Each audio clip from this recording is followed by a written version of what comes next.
Good day, brothers and sisters. It is Sunday once again. One of the things that should happen in our lives is that there should be passion in our lives. And the greatest passion that you and I should have is to bring glory and praise and worship to the name of our God. We do this, why? Because of gratitude. We do this because you and I have been saved by the God of all grace. And therefore, as a response, as John would say, we love because He first loved us. And so everything that we do should really redound to the glory of God, and we should be passionate about it for the simple reason that what we have received is something that was impossible for us to humanly accomplish. Our salvation is all by God, it's all by grace, it's all by faith. And therefore, we understand that we owe God a debt that we cannot pay. And that should somehow result in a heart that is filled with so much affection towards God. This kind of affection is something that the psalmist had in Psalm 27 when it says in verse 4, "One thing I have asked from the Lord that I shall seek, that I may dwell in the house of the Lord all the days of my life, to behold the beauty of the Lord and to meditate in His temple." So notice here the kind of passion, the kind of fire that this psalmist had. And once again, this is something I believe that should take place in our lives. That passion, that fire, that desire to worship the Lord because He deserves the highest praise. Let's now come before the Lord in prayer. I will give thanks to you, my God. I will exalt your holy name forever and ever. Every day I will bless you and extol your glorious name forever and ever. I will give thanks to you, my God. I will exalt your holy name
Lord is the stronghold of my life.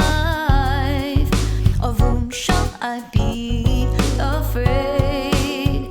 One thing I ask from the Lord my God, that I shall seek, that I may dwell in the house of the Lord all the days of my life. Let me gaze upon your beauty, Lord, to behold the beauty of the Lord, and to inquire in his sanctuary.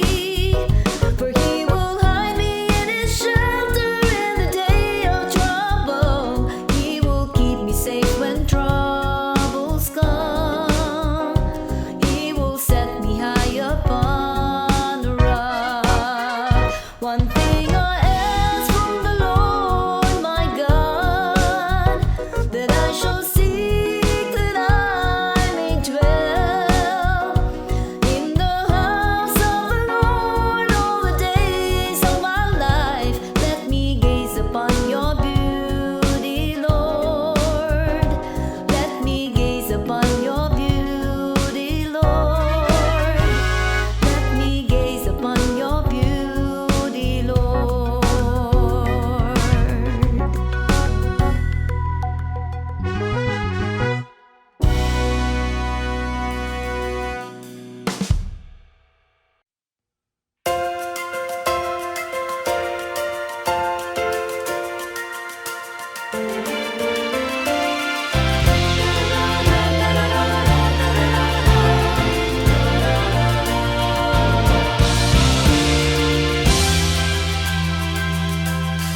Who is this man?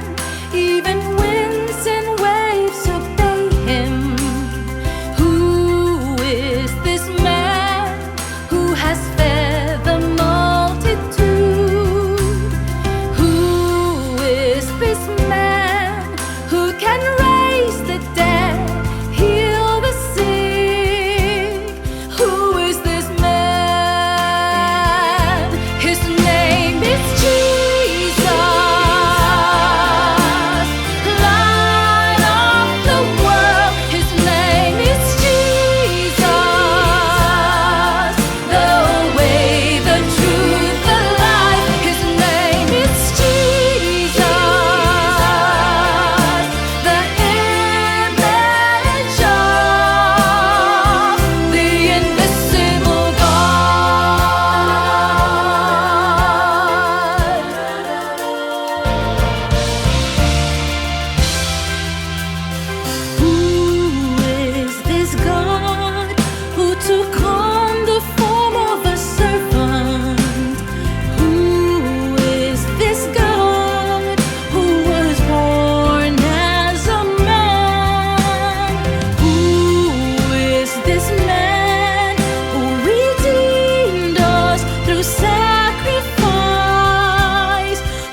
that is higher than I. For you have been my refuge, my strength. When I'm battered by the waves, remind me of your word. For you are the living word, my joy. Let me fight a good fight of faith. Let me finish the course. Let me keep the faith, Lord, anchored in your word, sustained by the Lord. Let me hide under your wings. Let me trust in you, my Lord. Let me fix my eyes on you, anchored in your word, sustained by the Lord. When my hope begins to fade and faith begins to waver, hold me by your loving hand. For you have been my shepherd, my guide. Let me fight a good fight of faith. Let me finish the course. Let me keep the faith, Lord, anchored in your word, sustained by the Lord. Let me hide under your wings. Let me trust in you, my Lord. Let me fix my eyes on you, anchored in your word, sustained by the Lord. For the Lord is my shield. I will not be shaken, though the journey seems so hard. I will follow you. For the Lord is my strength. I will not grow weary, though the battle is fierce. I will trust in you. Let me fight a good fight of faith. Let me finish the course. Let me keep the faith, Lord, anchored in your word, sustained by the Lord. Let me hide under your wings. Let me trust in you, my Lord. Let me fix my eyes on you, anchored in your word, sustained by the Lord. Anchored in your word, sustained by the Lord.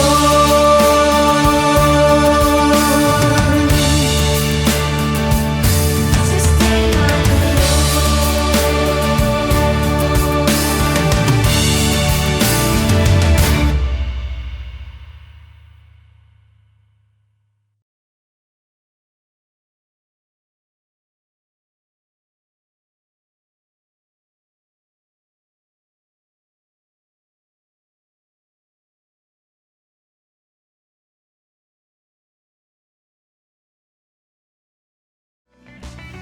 Great news, everyone. We already have 3 weekend services. Every Saturday at 9 a.m. for the Cebuano service, and 2 services on Sundays at 9 a.m. and 4 p.m. for the English services.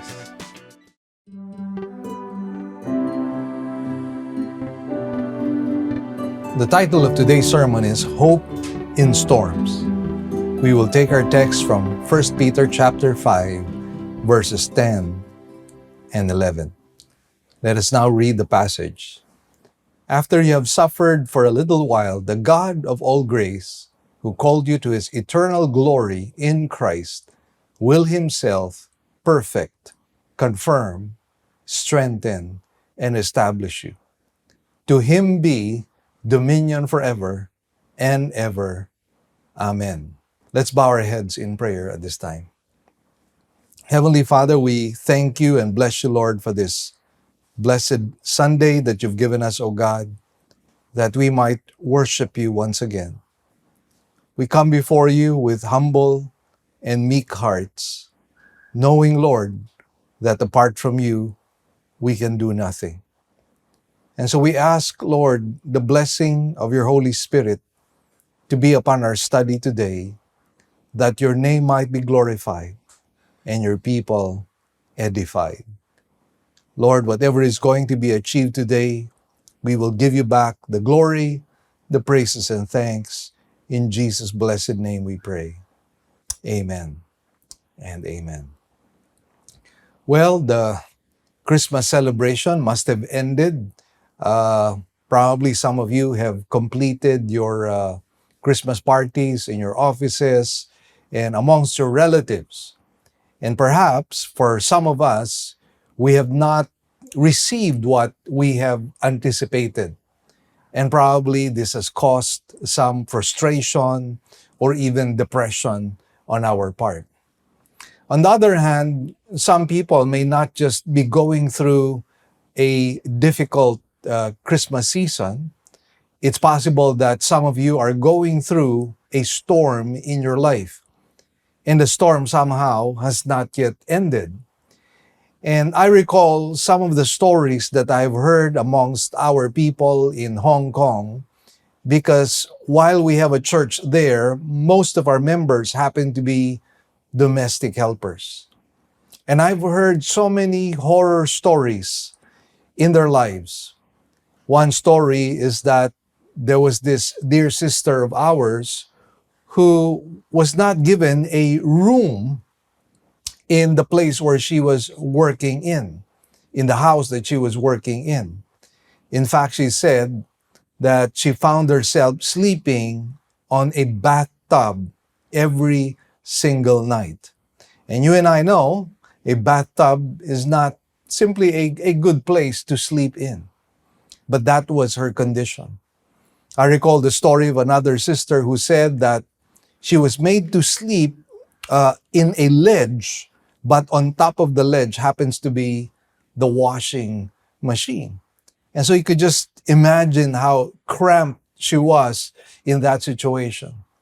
Another sister said that she was asked to do a lot of work, even in the wee hours of the morning, and she was required to wake up early in the morning as well.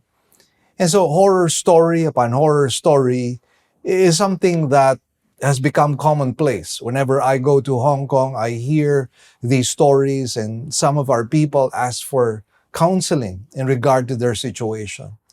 So I don't know if you're suffering as a result of what had happened during Christmas, some unexpected twists and turns perhaps, or maybe you're going through a difficult time in your life, something that may not even be connected to the Christmas season, but something that you're undergoing, maybe a sickness, or maybe problems in your marriage relationship, or problems with your children. So I don't know what your specific situation might be, but today I'd like to be able to provide hope. Hope that is not a maybe, but a hope that is certain. And it is a hope that we can find in the midst of our suffering. I believe the scriptures hold the key to genuine hope.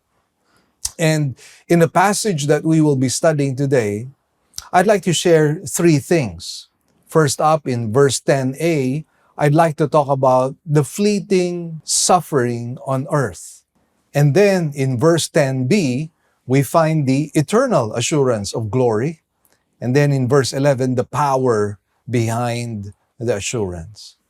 So let's talk about the fleeting suffering on earth as we find it in verse 10a.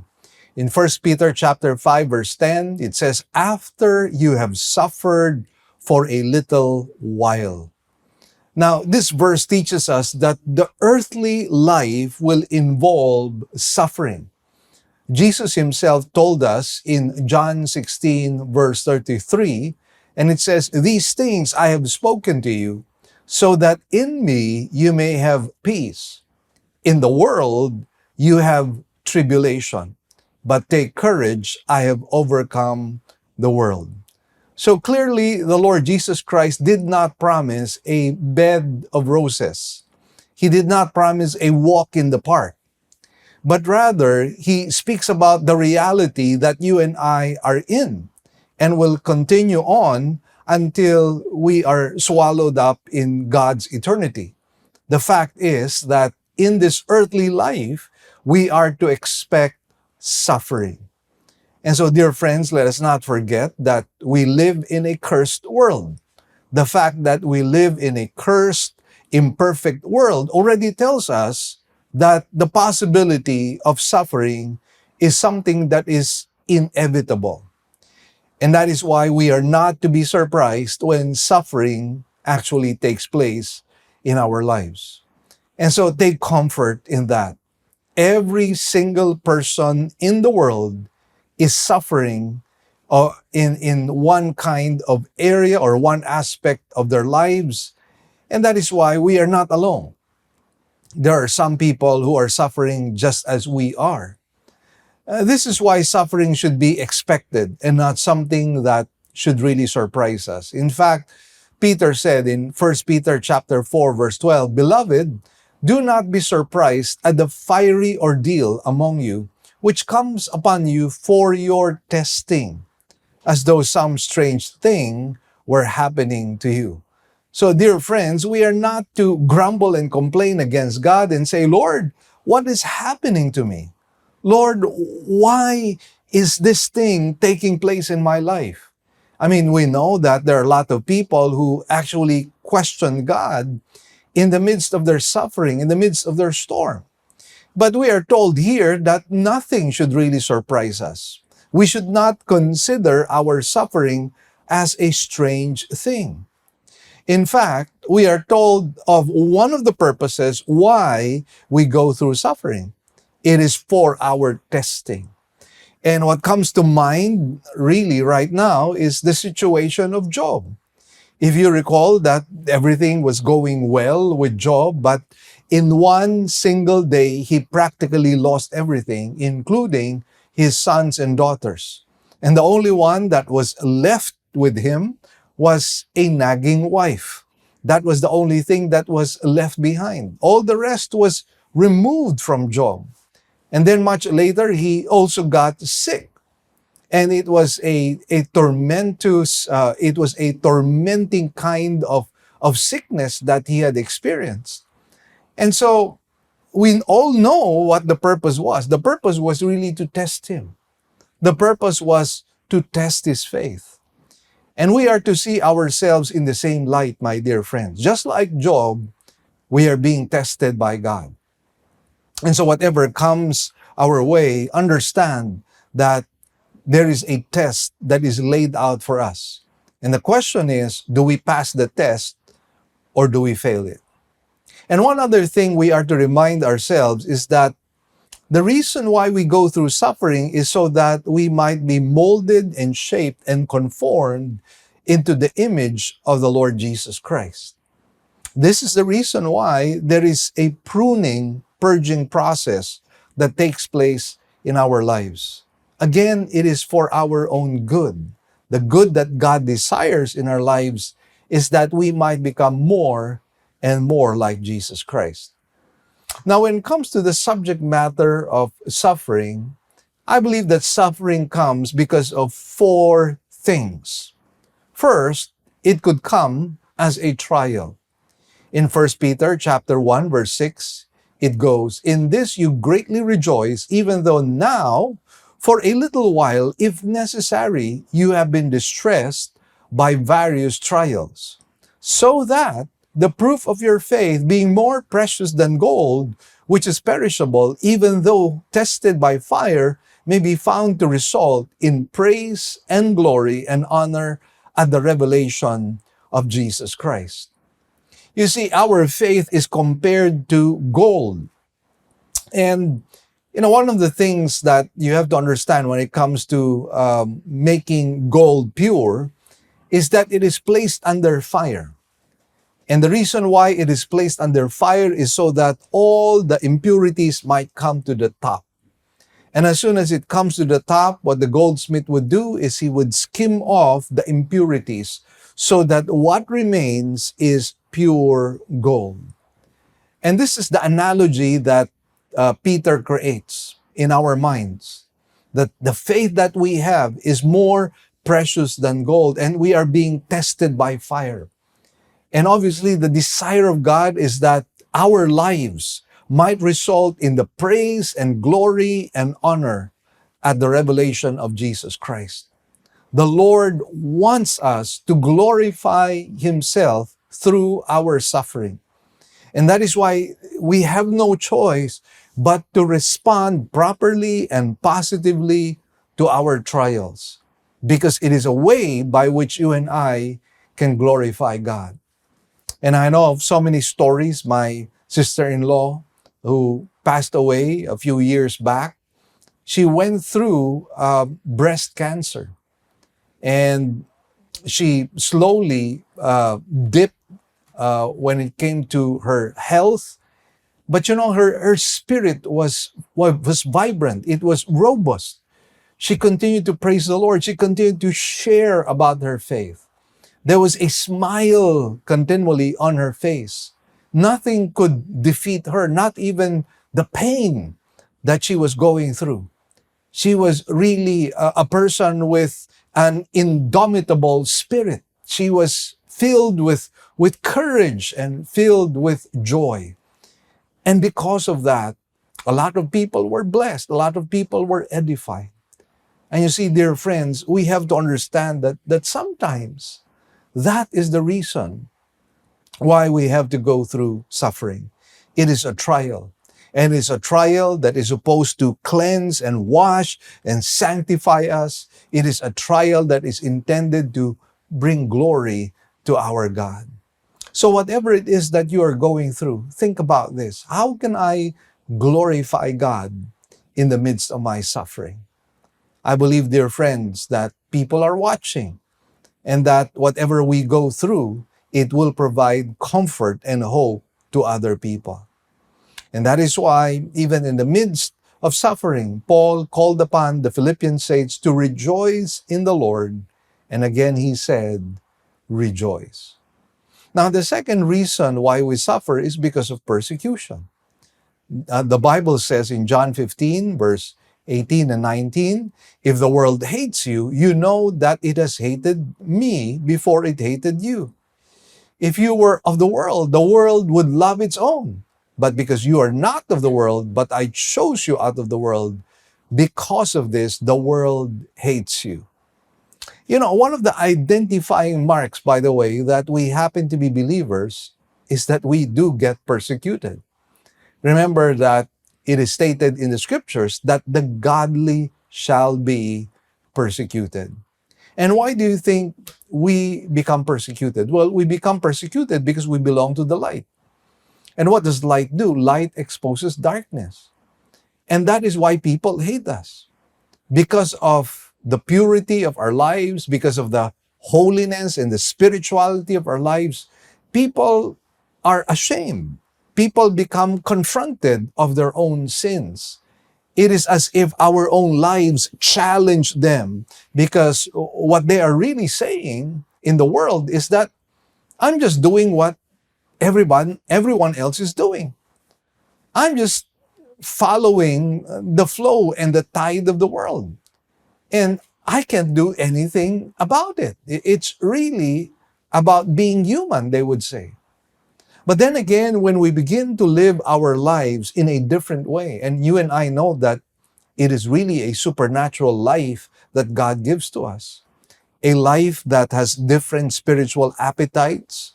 We love the Word, we love prayer, we love glorifying the name of the Lord, we love talking about spiritual things. And because of that, the people who are watching us or the people who are close to us begin to hate us. Why? Because once again, they are confronted about their own sinfulness. And that, my dear friends, will result in persecution. And so, once again, when you are persecuted, rejoice. Why? Because the Bible says, the godly shall be persecuted. The fact that you are persecuted means perhaps that you are living a godly life that confronts and challenges the wickedness of the world. Now, a third reason why we suffer is because we live in a fallen world.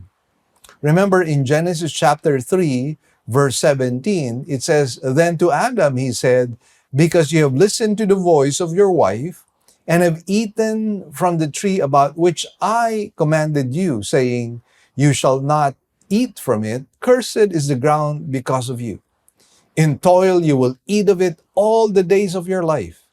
Both thorns and thistles it shall grow for you, and you will eat the plants of the field.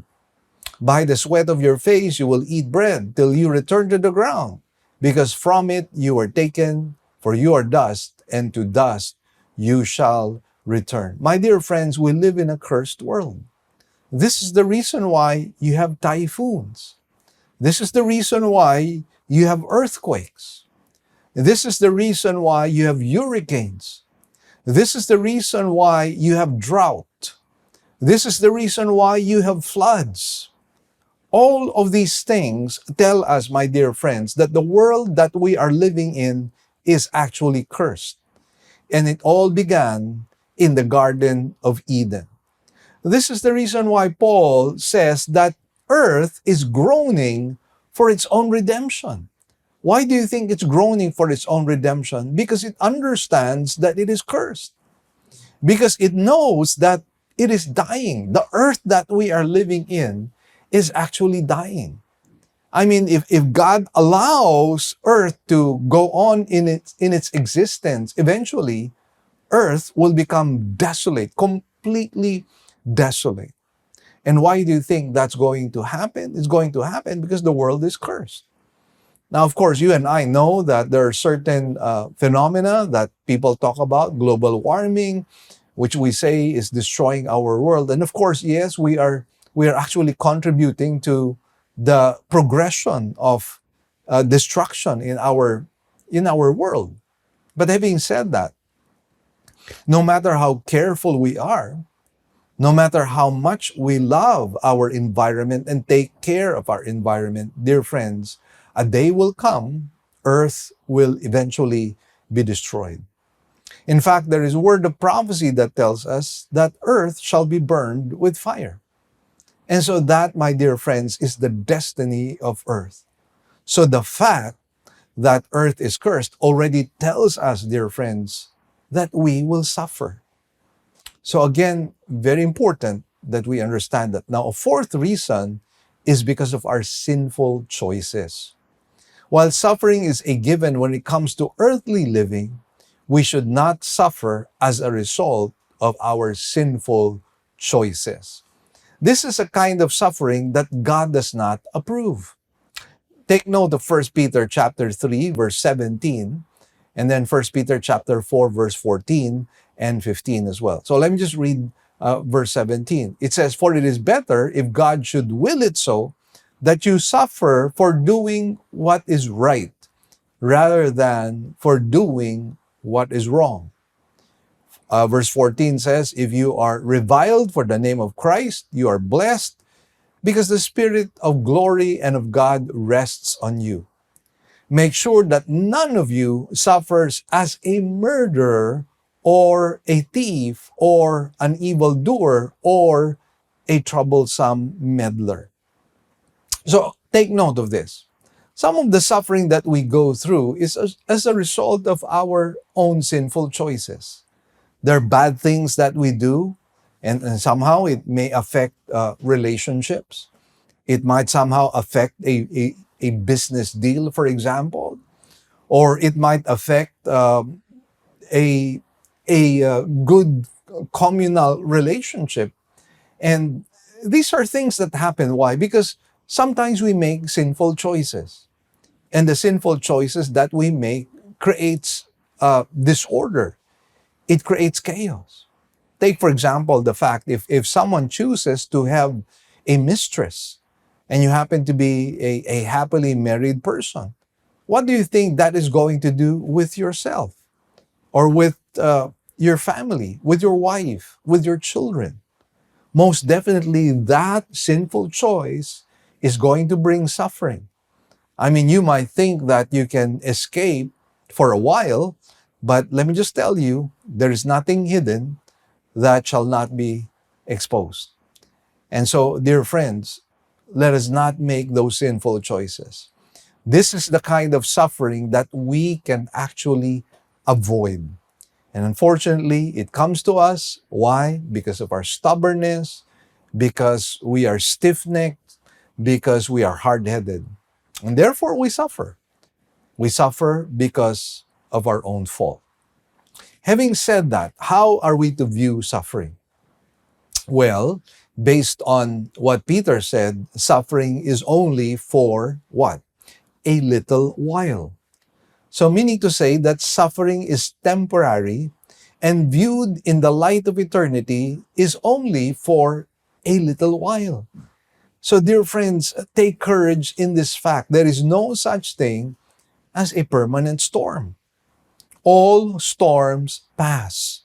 And we have to understand that in comparison to eternity, we have a very brief and fleeting life. So even if we suffer for how many years, remember that is just for a little while in comparison to the whole of eternity. That is why in 2 Corinthians chapter 4, verse 16, this is what Paul says. Therefore, we do not lose heart, but though our outer man is decaying, yet our inner man is being renewed day by day. Now notice what he says. For momentary light affliction is producing for us an eternal weight of glory far beyond all comparison. While we look not at the things which are seen, but at the things which are not seen. For the things which are seen are temporal, but the things which are not seen are eternal. So that is the proper perspective. How should we consider suffering? It is momentary. How should we consider suffering? It is light affliction. And likewise, it is telling us that it is producing for us an eternal weight of glory far beyond all comparison. Meaning to say, if we are suffering righteously, if we are suffering because of our faith, if we are suffering because of the correct or right choices that we make, there's going to be an eternal reward with that. And it's going to be far beyond all comparison. And that is why our perspective is we are not to look at the things that are seen because they are temporal, but we are to look at the things which are not seen because they are eternal. The call of Paul is that we are not to lose heart because while this body of ours is decaying, yet the Bible says our inner man is being renewed day by day. So dear friends, understand the kind of suffering that we go through is only light and momentary. Now let's talk about the eternal assurance of glory in verse 10b. It says, the God of all grace, who called you to his eternal glory in Christ, will himself perfect, confirm, strengthen, and establish you. Our hope of deliverance from earthly suffering emanates not from ourselves, but from the God of all grace. The word himself is a contrast emphasis, which means God and only God can and will establish us. We were saved by grace, who is the God who supplies all grace. And so, again, dear friends, we are to understand that the God of all grace is the one who is responsible, who is the source of all these blessings that you and I will receive. The Bible says, for by grace you have been saved through faith, and that not of yourselves. It is the gift of God, not as a result of works, so that no one may boast. Our salvation was because of God's calling and not our own doing. John 15 verse 16 says, you did not choose me, but I chose you and appointed you that you would go and bear fruit, and that your fruit would remain, so that whatever you ask of the Father in my name, he may give to you. Our Savior himself is the one who makes certain our entry to eternal glory. That is the point of Peter. He is the God of all grace. And it is because of grace that we will enter into eternal glory. And that is why, again, it has nothing to do with our good works.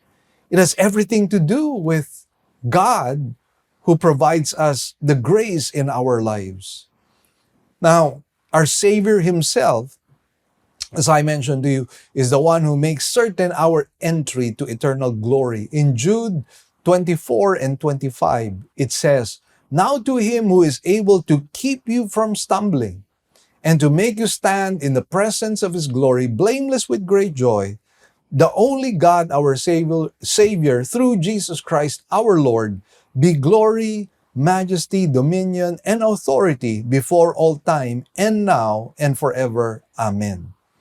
In other words, we are not to be worried about our future inheritance. We are not to be worried about the eternal glory that the Bible promises us. Why? Because it all emanates from the Lord Jesus Christ. And therefore, because it emanates from the Lord Jesus Christ, we do have a certain hope. Why? Because our Jesus Christ is God Himself. And nothing is impossible with Him. He has called us to Himself. And what He has started, He will be able to complete. He is the author and the finisher of our faith. And that is why, dear friends, we do have hope in Christ. And friends, we have to remind ourselves that Jesus is not just God. And that is why in verse 11, we find the power behind the assurance. It says, "To Him be dominion forever and ever. Amen." This hope is certain and can be fully trusted. Why? Because of God's power. The word "Him," by the way, is a contrast emphasis, which means only God is truly mighty to bring this about. And so, again, it's not just about our God, it's about a God who is almighty. Because what if the God that you and I serve, there are certain things that are difficult for Him to do? What if the God that we serve has certain limitations?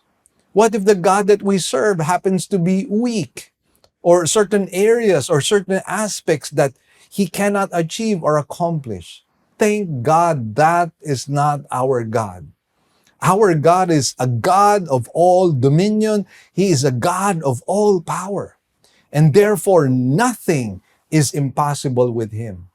And that is why, dear friends, we have this hope. This hope is sourced out from God. And this God that you and I have is an almighty and all-powerful God. So how can we lose? We can only be victorious. We can only receive what has been promised because our God is able. Our God is not like the politicians who overpromise and underdeliver.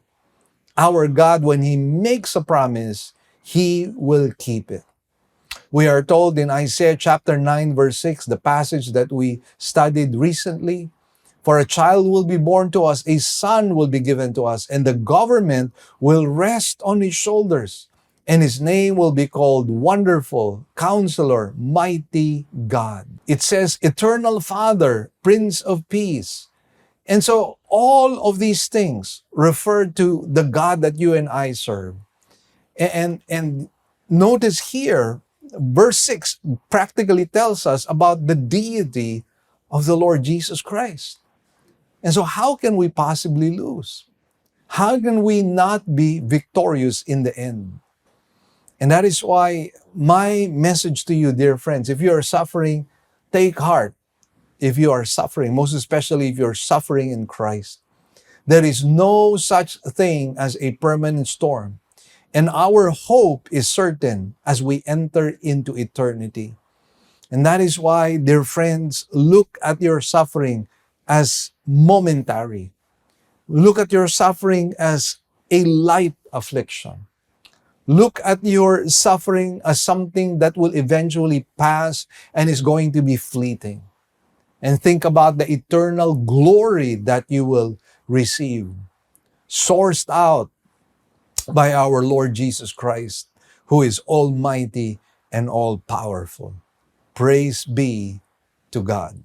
Let's come before the Lord in prayer. Heavenly Father, we thank you and bless you. Indeed, this message, Lord, is edifying because we all go through suffering. But Lord, we are so thankful that because of you, we have a hope that is certain. I pray, Lord, that the people who are listening right now might turn to you, might seek your face, because you are the one and only true eternal hope. You are the hope of salvation. Salvation is something that we cannot accomplish by ourselves. Salvation is something that you completely solved by yourself. You are the one, Lord, who brought about our redemption and our atonement by dying on the cross for our sins.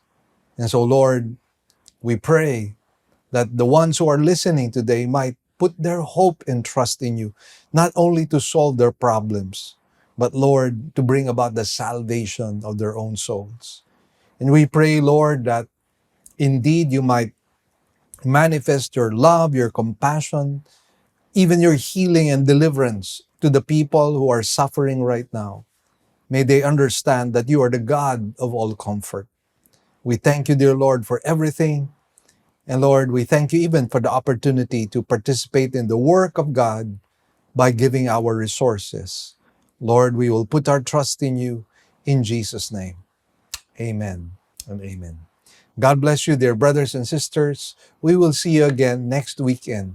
But don't forget, please like and subscribe to our YouTube channel, our Facebook page. Spread the word around, my dear friends, because there are souls out there who need help.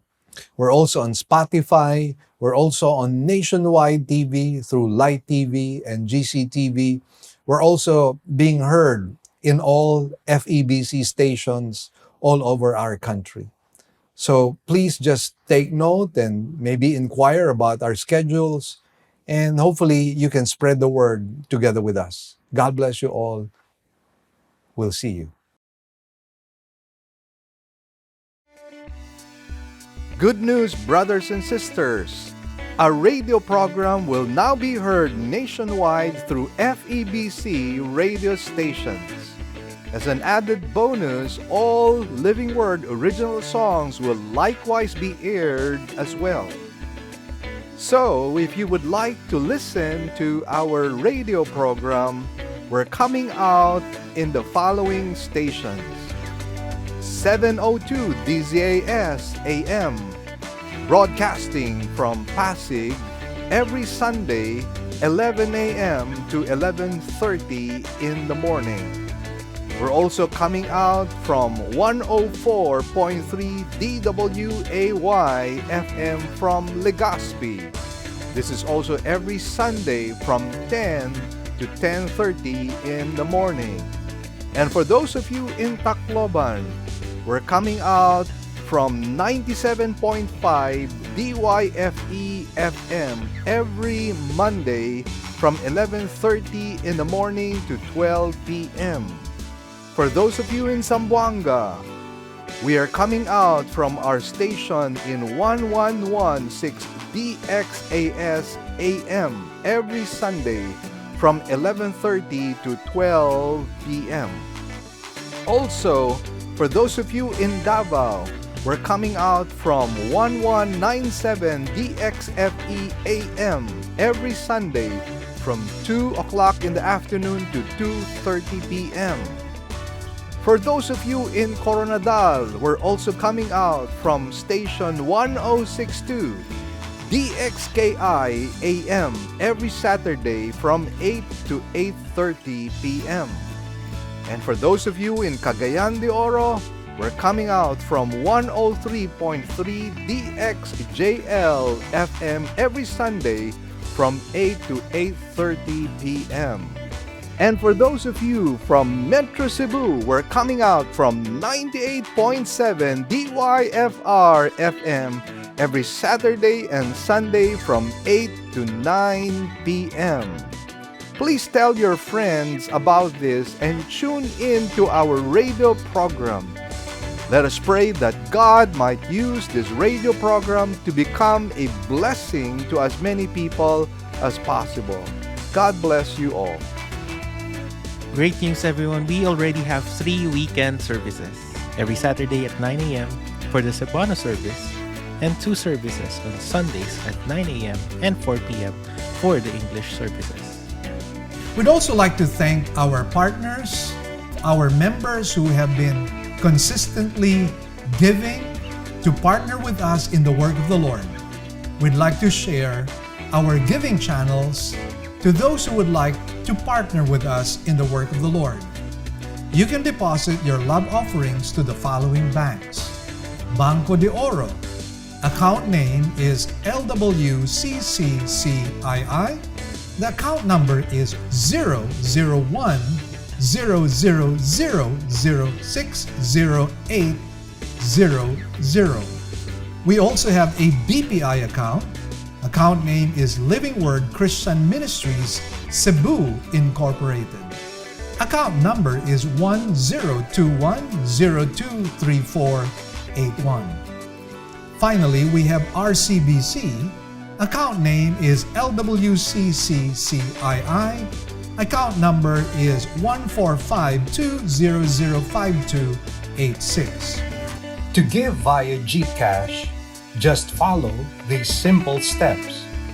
From your GCash app, click Bank Transfer. In Bank Transfer, click the BDO icon under Select Partner Banks. Enter the amount. Enter the name LWCCCII and account number 001-000-60800 and send the receipt to office@livingword.ph. Then click Send Money. You may also send your love offerings and donations online through our website. Go to www.livingword.ph and click Give, and then a dialog box comes out of it. Kindly click on your giving preferences. Thank you, and God bless.